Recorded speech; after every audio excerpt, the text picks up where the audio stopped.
What if a simple flat tire on a dusty Kentucky back road became the spark for a life-changing friendship? Imagine Matthew Evans, a wealthy retiree used to boardrooms and luxury, stranded under the blazing sun, frustrated and helpless, until a young boy, Elijah, appears, offering help without hesitation or expectation of reward. Why would a kid with so little give so much? And how could one small act of kindness ripple into something far greater, reshaping both their lives? As Matthew embarks on a journey to repay Elijah's selflessness, he uncovers forgotten values, bridging the gap between wealth and humility. Can a single, chance encounter truly transform hearts, heal old wounds, and redefine what it means to be rich? Dive in and discover how. Join us in reflecting on this true story. Don't forget to subscribe and hit the bell notification for more daily stories like this. Share your thoughts in the comments and let us know where you are what. For we would love to hear from you. Matthew Evans, a wealthy man in his late 70s, sat alone in his silver Mercedes on a dusty Kentucky back road, tapping his thumb impatiently on the steering wheel. Outside, the sun bore down with a relentless heat, and even though the car's air conditioning were at full blast, it could barely keep the temperature at bay. He was used to more comfortable circumstances, polished city streets, valet services, and a luxury of ever-ready assistance. Yet here he was, stranded with a flat tire in the middle of nowhere. Retired from a successful career in finance, Matthew often prided himself on the meticulous planning that had guided his life. He had everything arranged for his retirement. A sprawling mansion on the outskirts of town, state-of-the-art technology, and a well-organized schedule of leisurely pursuits. But the unexpected flat tire underlined a simple truth that even the most prepared individuals sometimes forget.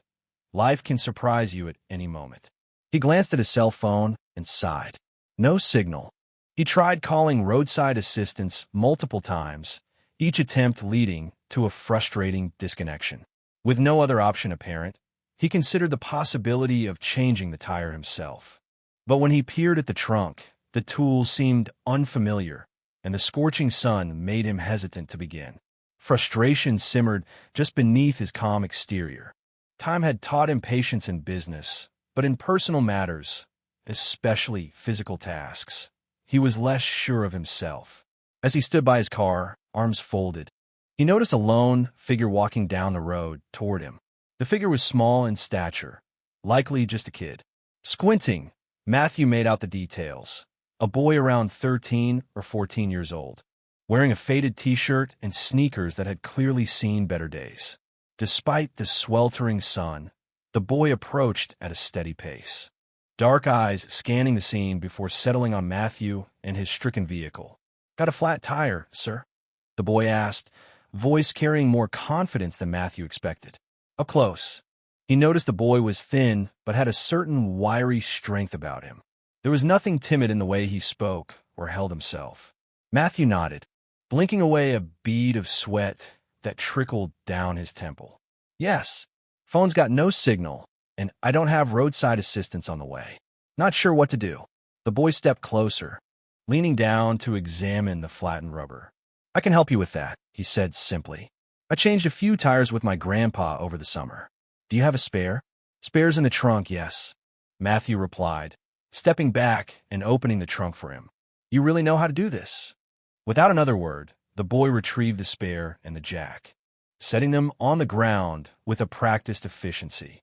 Matthew hovered awkwardly, uncertain if he should lend a hand or simply observe.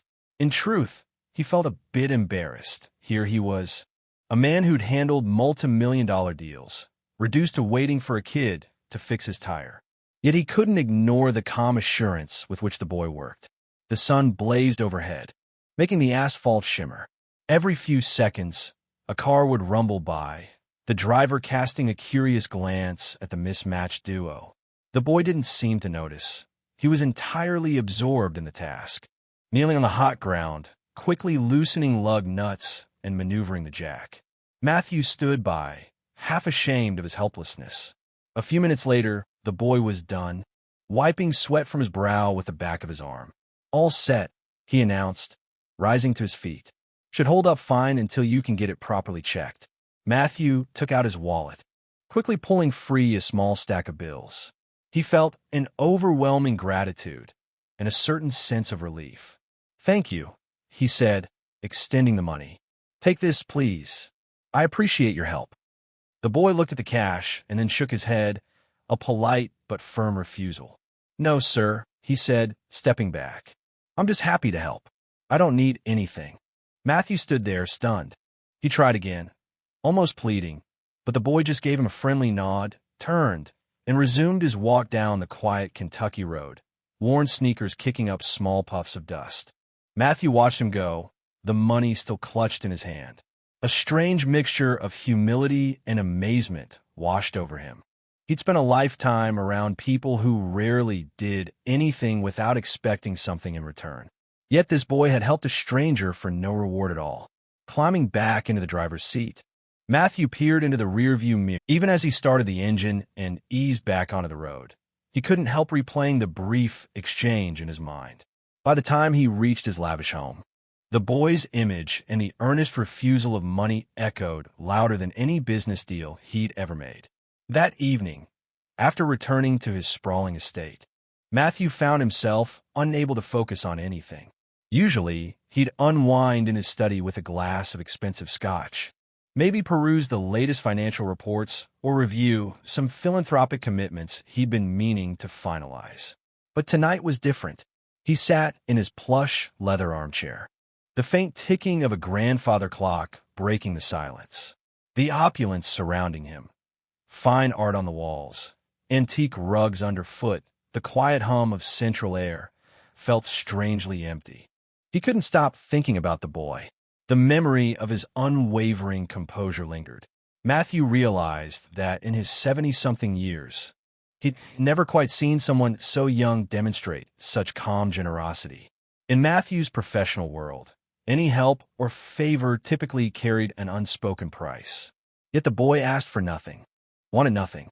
The sheer sincerity of that gesture gnawed at Matthew's thoughts in a way he hadn't anticipated.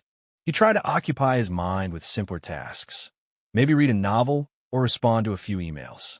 But his attention drifted back to that roadside meeting, replaying the scene in his head. The echo of the boy's voice, polite and unconcerned about money, felt like an unexpected jolt, when he too had faced hardships in a modest home with limited means. For a moment, he recalled the values his parents once instilled in him. The importance of genuine kindness and the dignity of honest labor. Somewhere along the line, he'd become so immersed in chasing success that he forgot how small acts of goodwill can resonate far deeper than any sum of money. Sleep didn't come easily. The next morning, Matthew woke early, carrying a renewed sense of urgency. He dressed more casually than usual, trading his tailored trousers for jeans, and set off, determined to find the boy again. The practical side of his mind questioned why. Maybe it was just curiosity or a desire to repay the favor more substantially. But deeper than that, he felt a pull, as though he owed that boy a thank you that went beyond a handful of bills. After a brief stop at a local gas station for coffee, Matthew drove back toward the rural stretch where he'd been stranded. He scanned the roadside, slowing each time he saw someone walking, but it was never the boy. His heart sank a little with each disappointment.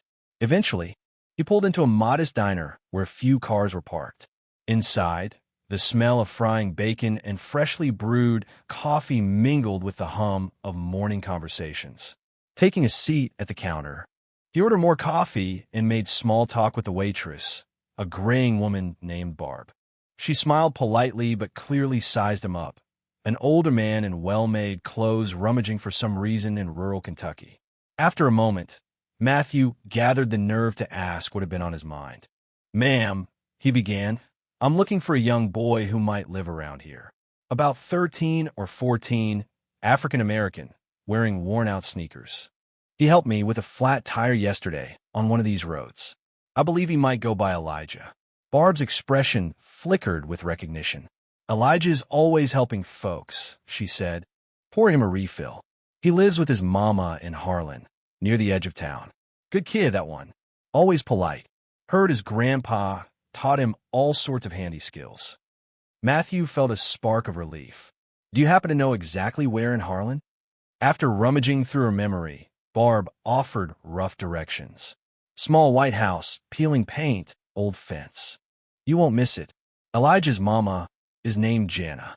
She works cleaning rooms at the motel down the main street. Thanking her, Matthew left a generous tip and hurried out. The drive to Harlan took about an hour. He watched the landscape shift from open fields to hilly roads flanked by thick brush, the mountains looming in the distance. It was a simpler setting than the one Matthew was used to, but he found the scenery oddly comforting. It spoke of a community where people knew one another's names and lives were woven together by neighborly ties. At last, he located a small house that matched Barb's description, white paint chipped along the siding, a fence that leaned precariously. His heart pounded, uncertain how to proceed. He parked on the street, noticing the sun-baked yard that showed signs of both wear and care. The walkway leading to the front porch was cracked, and the porch itself sagged in one corner. Summoning his resolve, Matthew walked up the short path and knocked gently on the worn wooden door. A shuffling sound came from inside. A woman in her early 40s stood before him. She looked tired but not defeated, with sharp, observant eyes and a kindness in her expression that immediately put him at ease. "Good morning," Matthew said, offering a slight nod of greeting. "I hope I'm not intruding. I'm looking for Elijah. I believe he's your son. He helped me change a flat tire yesterday." Her face brightened, exhaustion giving way to a gentle warmth. "That sounds like my boy, all right. I'm Jana. Come in." She guided him inside, the scent of fresh coffee and a hint of breakfast lingering in the small living room. The space was tidy, with well-worn furniture and small decorations that spoke of a close-knit family. Despite its modest size, the home felt warm in a way Matthew's mansion rarely did. "Elijah's out back," Jana continued, pointing toward a screen door leading to a small yard. "He might have mentioned you." Matthew stepped inside, feeling an inexplicable sense of relief that he'd found who he was looking for. The house was simple, fraying edges on the couch cushions, pictures drawn by a younger Elijah framed on the wall, but a friendly atmosphere permeated every corner. For a moment, he remembered his own childhood home, how it once felt safe despite limited resources. "Thank you," Matthew said softly. "I just wanted to see him again, to thank him." Jana nodded, opening the screen door. "Go on out. I'll be in the kitchen if you need anything." Matthew walked out, his footsteps muted against the worn floorboards, heart thudding with anticipation. Beyond the door, he saw a small backyard enclosed by the sagging fence, a patch of grass dotted with dandelions. By the fence stood Elijah, intently focused on hammering a loose board. He glanced over when he heard the sound of the door, his eyes widening with a flicker of surprise. Standing in that unassuming backyard, Matthew took a moment to collect himself. The warm Kentucky sun illuminated Elijah as the boy paused in his fence mending, hammer still in hand. A surprised smile lit up Elijah's face, as though he hadn't expected to see the older man ever again, much less on his own doorstep. "Hey, mister," Elijah said, wiping his brow with the back of his hand. "I wasn't expecting you." Matthew managed a small chuckle, feeling strangely self-conscious. "I know. I apologize for showing up unannounced." He gestured toward the loose board Elijah had been hammering. "Looks like you're busy. Always something to fix around here," Elijah replied, though there was no resentment in his tone, just a matter-of-fact acceptance. He took a step forward, glancing curiously at Matthew. "You get your tire checked out properly?" "Sure did," Matthew confirmed. "Thanks to you, I was able to drive home safely. Couldn't get out of my head. The way you refused any money. I wanted to see you, maybe repay your kindness in some way." Elijah shrugged, as though the subject weren't worth dwelling on. "I just did what anyone should do, mister. Helped out when I could." There was a youthful simplicity in Elijah's statement that struck Matthew. It reminded him of virtues he'd once held close but had allowed to rust under the accumulation of wealth and comfort. For a moment, he simply studied the boy's bright, earnest face, pondering how someone so young could hold such a mature perspective. Then, Jana appeared at the threshold of the screen door, calling them inside to wash up before lunch. They moved into the kitchen, a modest space that smelled of home-cooked meals and freshly brewed coffee. The table was small, each chair mismatched, and the overhead light cast a warm glow across dishes that looked hand-me-down. Matthew felt an unaccustomed sense of gratitude as he took a seat. The last time he'd shared a meal in a small, cozy setting like this was likely decades ago, back when his parents were still alive. As they sat down, Jana placed a plate of simple sandwiches and fruit on the table. "It's nothing fancy," she said, almost apologetically, "but we'd be happy to have you join us." "Thank you," Matthew replied, meaning it wholeheartedly. He couldn't remember the last time someone outside his circle of acquaintances or business partners had invited him in so warmly. Elijah ate quickly, clearly hungry from whatever chores or tasks he'd been tackling that morning. Between bites, he explained to Matthew that he was trying to fix the fence because it helped keep the neighbor's dog from wandering into their yard. Jana chimed in about working extra hours at the motel to cover monthly bills, though she kept the conversation light, never dwelling too long on their struggles. Matthew listened, occasionally glancing out the window at the yard where Elijah had been working. Over the fence, he could see the rusted remains of what might have once been a swing set. The paint was chipped, the chains dull with corrosion, and the seat looked unsafe for any child. It reminded him of his own neglected childhood yard. He wondered if Elijah ever found time to just be a kid, swing on a playground, ride a bike through the neighborhood, or do the carefree things many teenagers took for granted. After lunch, while Jana cleared, maybe fix up that old swing set, or help around here somehow. Elijah looked uncertain, eyes flicking toward the kitchen where Jana was busy tidying up. "She's proud," he said softly. "We don't have much, but we get by." Matthew's mind raced, weighing how to offer help without making it feel like charity. The boy's unwavering sense of pride mirrored his mother's. "I understand," Matthew murmured, "but sometimes letting people help can be a kindness too." Elijah said nothing, a slight furrow between his brows. A few moments later, Jana returned to the table. "I won't overstay my welcome." Rising, he thanked them both for the meal and headed to the front door. As he stepped out, he paused, turning back to Elijah. "Could I at least come back sometime? Just to visit?" A fleeting smile curved Elijah's mouth. "Sure, mister. Anytime." Matthew nodded, stepping into the sunlight. As he made his way to his car, he felt a curious mixture of satisfaction and restlessness. He'd found the boy, shared a meal, and discovered a glimpse of the life they led. But the urge to do more gnawed at him like a persistent ache. The problem was, he wasn't certain how to help without infringing on their sense of self-reliance. Driving away, he recalled the boy's expression when he refused the money. It was so genuine, as if the very idea of accepting payment for a kindness was incompatible with the way he saw the world. That simple act, one that turned away the notion of profit, had punctured the protective bubble Matthew had spent years building. It felt like an invitation for him to step into a different perspective, one he had nearly forgotten existed. The further he drove from the little house in Harlan, the more determined he became.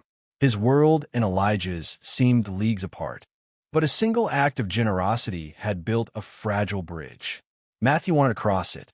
He wanted to understand how people got by without the buffers of wealth and endless resources. He also wanted to repay a debt that wasn't merely financial, but personal and perhaps spiritual. By the time he reached his mansion, he'd made up his mind. He would find a way to ease their burdens, to express his gratitude in a meaningful manner. Yet he also realized he'd need tact. The last thing he wanted was to embarrass Elijah or his mother. So, he paced through his lavish foyer that evening, thinking and planning, eyes drifting over priceless paintings that suddenly felt hollow. The boy's generosity had sparked a new kind of inspiration, reminding Matthew that there was a world outside his marble floors and crystal chandeliers, one where kindness and community were currency enough. Matthew awoke the next morning with an unfamiliar sense of purpose.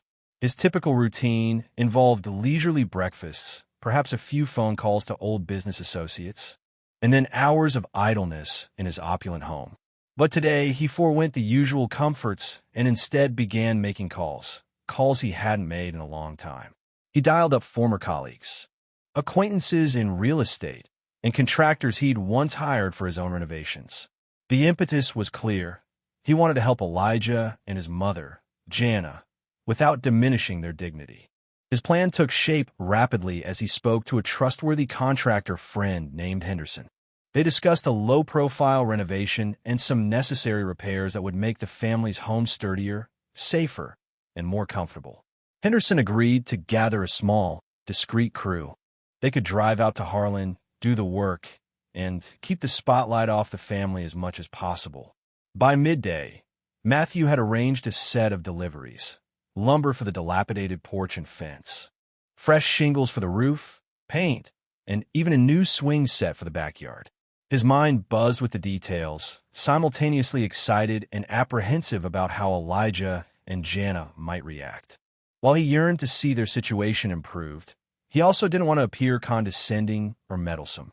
Their pride was evident, and their quiet self-reliance commanded respect.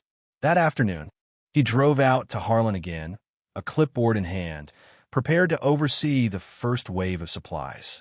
He parked by the curb in front of Elijah's home and stepped out, noticing the same peeling paint and sagging fence as before. But now, there were a couple of trucks lined up, workers bustling about as they carefully unloaded materials. He approached them with an odd mixture of excitement and tension. Elijah and Jana stood on the porch, their faces etched with astonishment.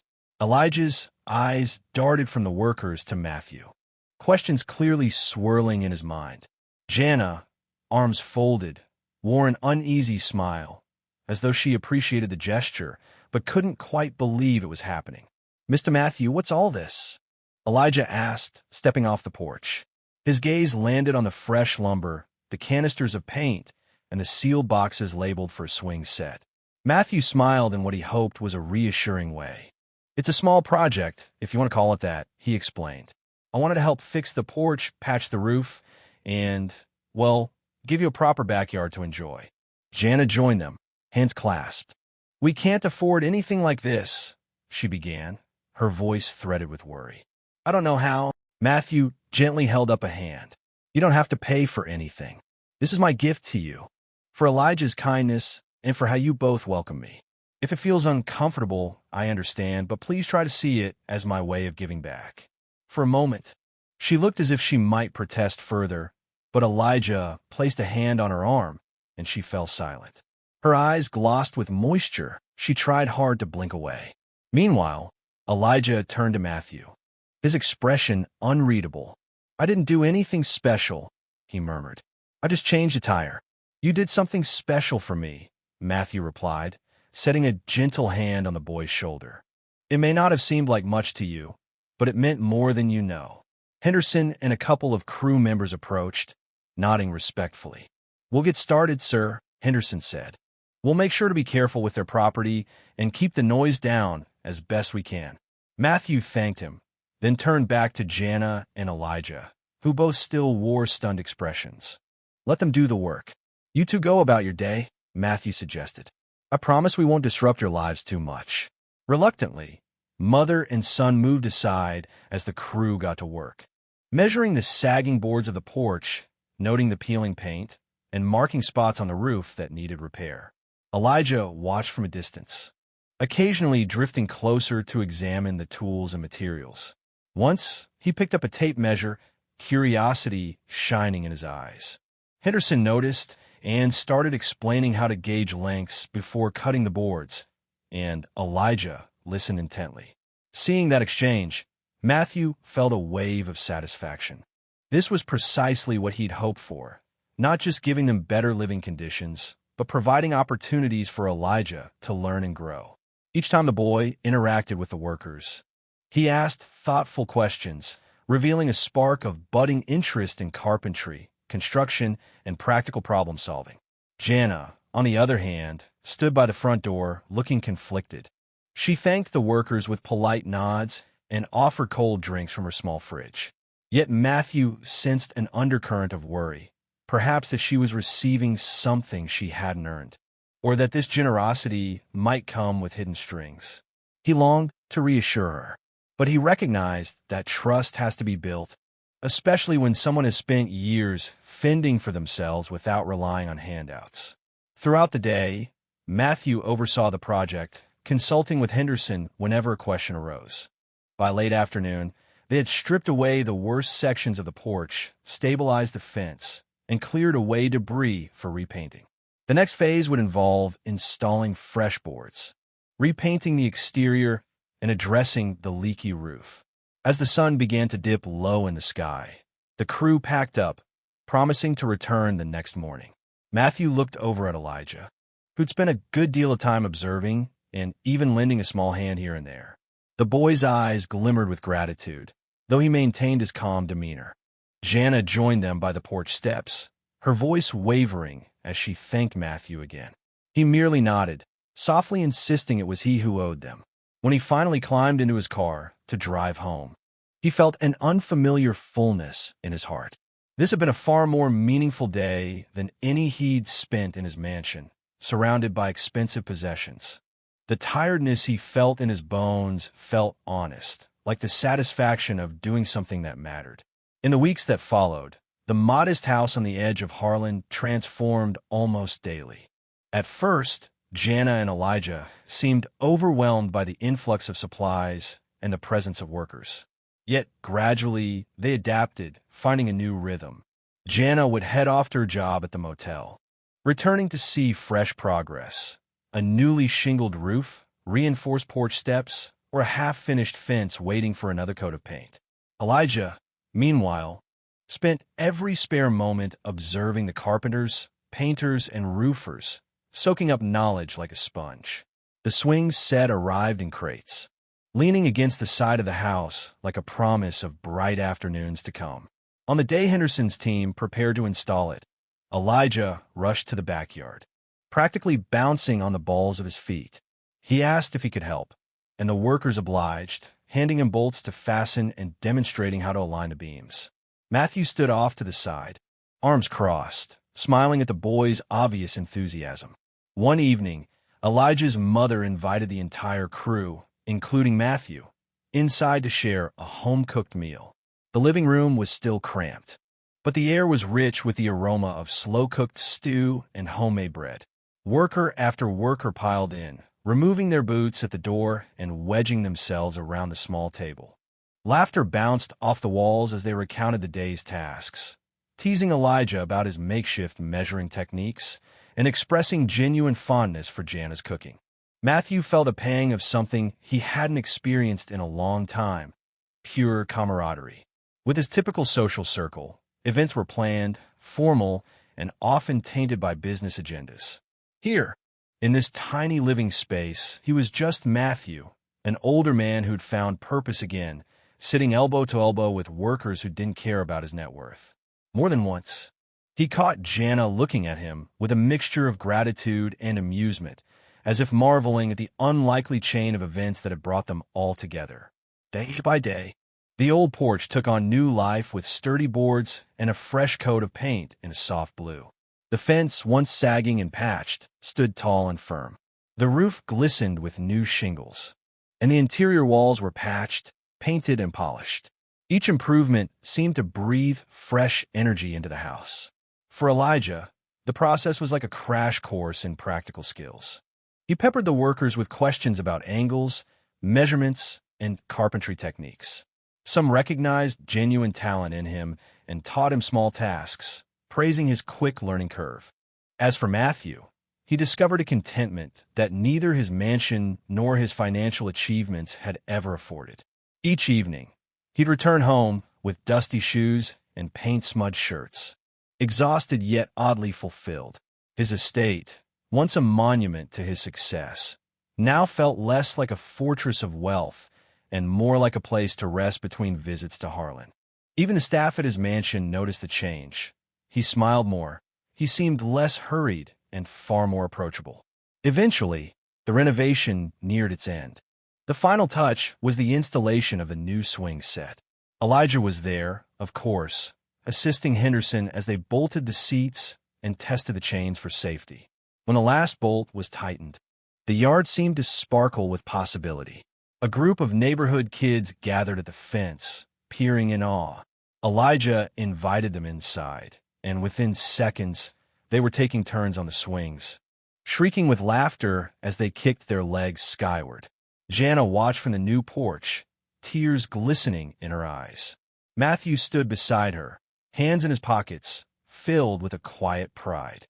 "Look at them," she said softly, her voice trembling with emotion. "They've never had something like this." Matthew swallowed hard, recalling how he'd once lived for deals and negotiations. Now, a child's laughter felt like a more satisfying payoff than any stock profit. "You've both done an incredible job raising Elijah," he said, speaking from the heart.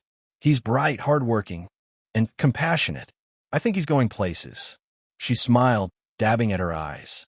"We've done our best, but you've given him opportunities to learn, to see things differently. We'll never forget that." The next day was a sort of celebration.